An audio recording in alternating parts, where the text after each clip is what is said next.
Over the last several years, there has been an increase in the amount of people purchasing and using straight wall caliber cartridges like this 350 Legend, which is probably the most popular straight wall cartridge today. And the reason for that is there's been a lot of changes in the regulations, primarily in the Midwest, Ohio, Illinois, states like this, that used to be primarily or exclusively slug gun only, 12 gauge, 20 gauge, or muzzleloader.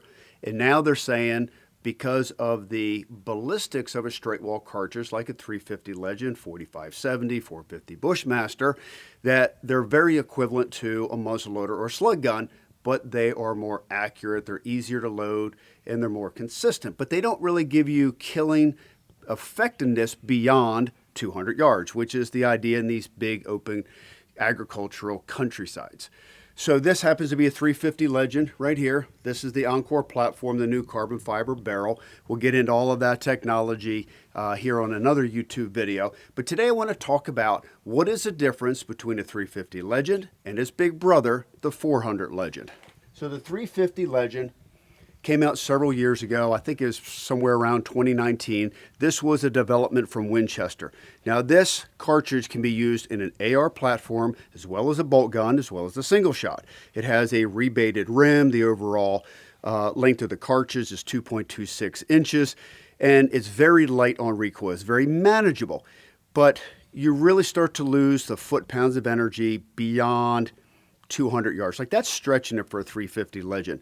Your bullet selection range anywhere from like 145 grains up to 180. Most people are shooting somewhere between 160 and 180 in the 350 Legend. They do make some full metal jacket versions in the lighter weights to run out of an AR. But today we're talking about, can I kill an animal effectively with the 350 Legend, and how does that compare to the killing power of a 400? Because this is the tried and true straight wall cartridge today. Probably more guns are sold in the 350 Legend in the Midwest than any other straight wall cartridge right now. The advantage of the 350, happens to be Hornady's new American whitetail tipped ammunition.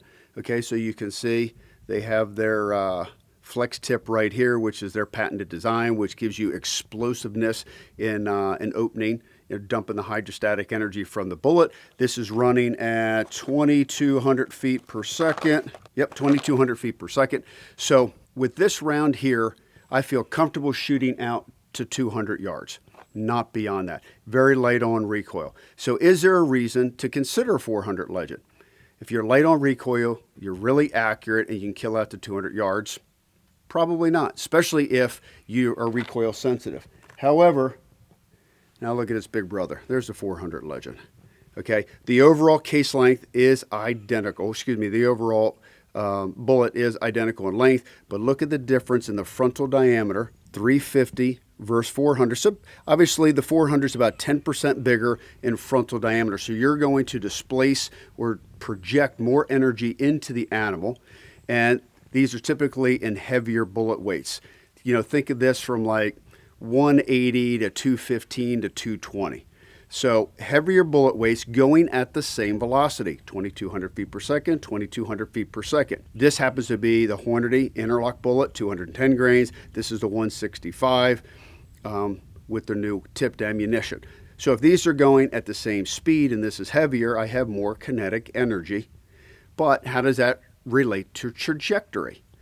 So round numbers. If I'm 1.5 inches high at 100, I'm dead on around 140, 150, and then I'm probably 4.5 inches low with the 350. So basically, if I'm holding the center point of the animal, maybe a little bit higher in the longer ranges, my point blank range to kill is out to 200 yards. The trajectory is almost no different on the 400. It's like 1.8 inches high at 100, is 4.9 inches low at 200. Whatever, 0.2 of an inch here or there isn't going to matter. But this has 200 foot-pounds of energy more on the 400. So let me put this into terms if you're just a regular centerfire rifle guy, bottleneck cartridge. This is a 243. This is a 308 in recoil. Lighter in the recoil, just as deadly. Heavy in the recoil, delivers more energy. So now, if I'm going bear hunting, if I'm going hog hunting, if I'm shooting big-bodied Midwest whitetails, I'm going to Canada, I'm going to want something with more kinetic energy. If I'm recoil sensitive or I'm shooting, 180-pound whitetails, the 350 is just fine. But why is all of this important? Because you're replacing what used to be old school technology. This is a 20 gauge slug. So you can see this is still a tip slug, 250 grains here. So with the 20 gauge slug, you are not going to get the accuracy that you're going to get in these two cartridges. If you're sub 2 inches, you're happy. These cartridges are going to deliver sub MOA, less than an inch at 100 yards. And you're not going to get the trajectory of the performance beyond 150 yards that you're going to get in these two cartridges. Old school, new school. So I really encourage people, if you're shooting slug guns now, unless you're just shooting close or you want multiple shots, the states like Illinois that only allow these to be shot in single shots, I'd retire the old technology and I really recommend you look into these two. So let's go to the bench. We're going to shoot these guns. You can look at the recoil, and then we're going to shoot out to 200 yards. You're going to see how effective these are on a steel gong, and you can make the decision yourself. Low recoil, higher recoil, more kinetic energy, and obviously the accuracy between the two we're going to show you is about the same. So we're going to shoot the 350 Legend first. We're going to use that as the benchmark for accuracy and performance. This is, as I mentioned earlier, the new Encore Pro Hunter with the carbon fiber barrel. This is actually a prototype barrel. As you can see, there's no markings on this barrel at all. So this is one of one right now. As I mentioned, this is a 165 grain bullet. One of these new American whitetail tips going out at 2,200 feet per second.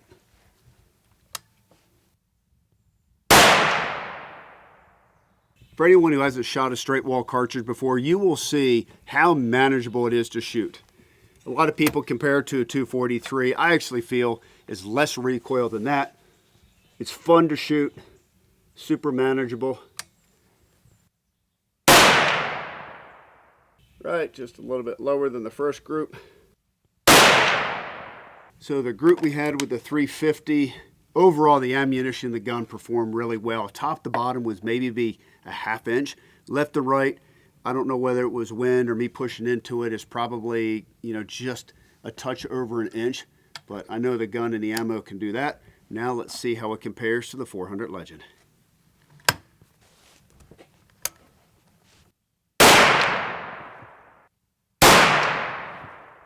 The recoil is a little bit more, but you gotta remember, I shoot a lot of guns. 300 Win Mag is probably my all-time favorite caliber. So we're 150 grains of powder inside my muzzleloader, so I'm not recoil sensitive. So I could tell it's more, so let's say it's 20% more recoil, but very, very manageable, especially for a 210 grain bullet. All right, overall the group size, a little bit of stringing up and down. That's me. The last two shots actually put almost in the same hole. So I would call this a draw on accuracy.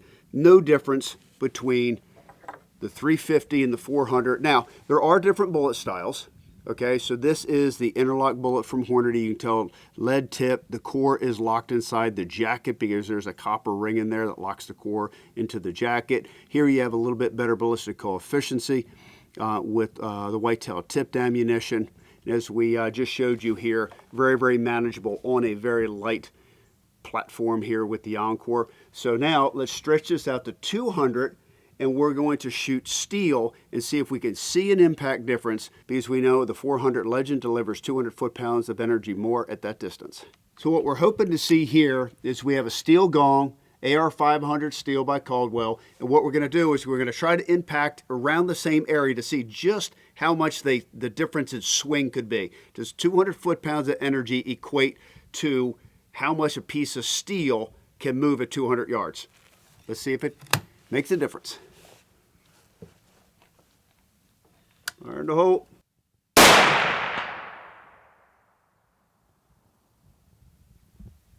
All right, it's wiggling.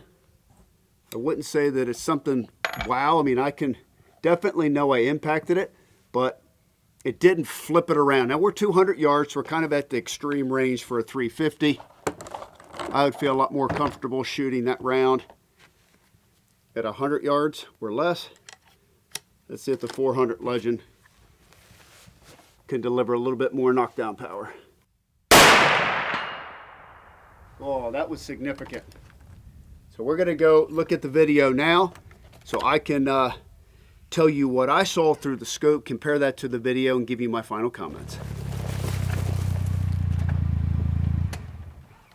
Both shots hit center mass right there. 400 Legend dead center, the 350 just a little bit off to the left, but you can definitely see more paint disturbance on the 400. But we're really going to tell is that camera over there. Let's look at the footage. That's significant, the difference between the 400 and the 350 Legend. So overall, accuracy is the same. Point blank range, I wouldn't say is that much difference. On the 350 Legend, I would say definitely keep it under 200 yards. The 400 Legend, 200 yards all day long, just looking at how that steel moved. If you want bullet selection, low recoil, good accuracy, and availability of ammunition from 4 different manufacturers, definitely go with the 350 Legend. Or if you want to run it in an AR and light recoil. But if you want the hard-hitting, smack-down, long-range power, I would step up to its big brother, the 400 Legend. Either way, they're both better than a 20 or 12 gauge slug gun.